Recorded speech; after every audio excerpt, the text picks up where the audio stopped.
Sheila Brown n'est pas une habituée des manifestations. Mais celle-ci, elle ne l'aurait ratée pour rien au monde. Si elle a parcouru le chemin depuis Atlanta en Georgie, c'est pour ses enfants, Riley et Gary. Je veux leur apprendre à se battre pour une cause juste, dit-elle. Ils sont égaux, peu importe la couleur de leur peau.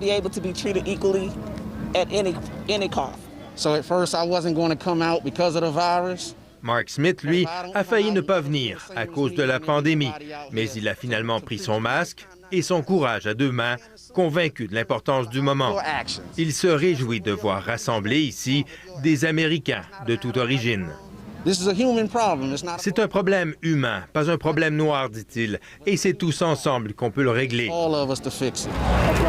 Peu avant midi, ils ont convergé par milliers aux abords du bassin devant le mémorial de Lincoln à Washington.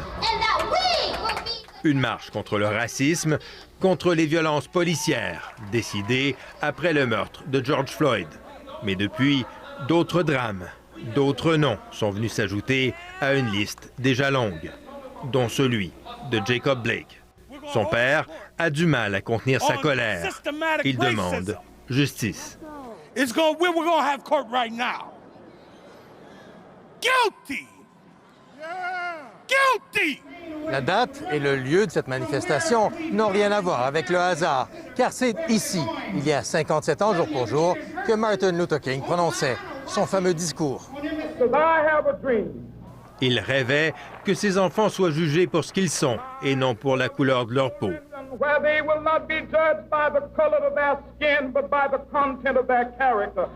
Plus d'un demi-siècle plus tard, ses descendants ont repris le flambeau avec la conviction que le rêve n'est pas réalisé. Son fils lance un appel à poursuivre le combat, un combat pacifique. Nous devons nous unir pour éviter que le rêve ne tourne au cauchemar, dit-il, pour éliminer le racisme et l'exploitation. Harry Lewis, lui, essaie de rester optimiste, même si ce n'est pas toujours facile dans le contexte.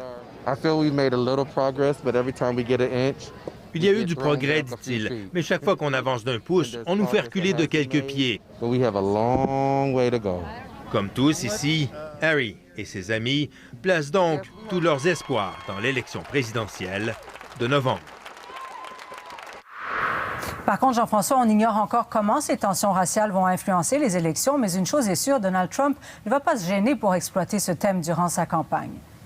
Oui, Pascal, ça va rester un thème central de la campagne pour les deux partis. D'ailleurs, même si c'est exploité de façon très différente, les démocrates se sont beaucoup associés à tout ce mouvement pour la justice raciale depuis le début. Par exemple, on a vu Kamala Harris faire un message vidéo qui a été projeté donc devant les manifestants rassemblés à Washington aujourd'hui. Ça, c'est stratégique pour les démocrates parce qu'il s'agit de s'assurer que l'électorat afro-américain soit mobilisé, qu'il sorte et qu'il aille voter. Et ce thème-là de la justice raciale, eh bien, c'est un thème qui est très porteur, de nature à motiver les gens à aller voter. En revanche, il est important pour les démocrates, je dirais même capital, que les manifestations soient le plus pacifiques possible parce qu'il suffit que ça dérape un petit peu et ça se traduit en vote pour les républicains.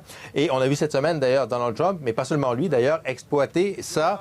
Il a dit, il a agité le spectre du chaos en disant que les émeutes pouvaient s'étendre à d'autres banlieues jusqu'à détruire des banlieues. Il a accusé aussi les démocrates de défendre les anarchistes, et je le cite, les émeutiers, les pillards. Il a dit que personne, en gros, ne serait en sécurité dans l'Amérique de Joe Biden. Ça, c'est un message qui va marteler tout le long de la campagne dans tous ses déplacements. D'ailleurs, il est en déplacement au New Hampshire aujourd'hui.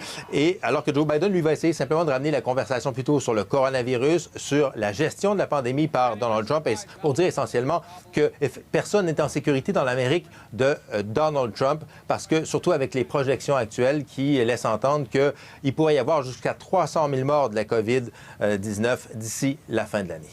Merci beaucoup, Jean-François. Je vous en prie, au revoir.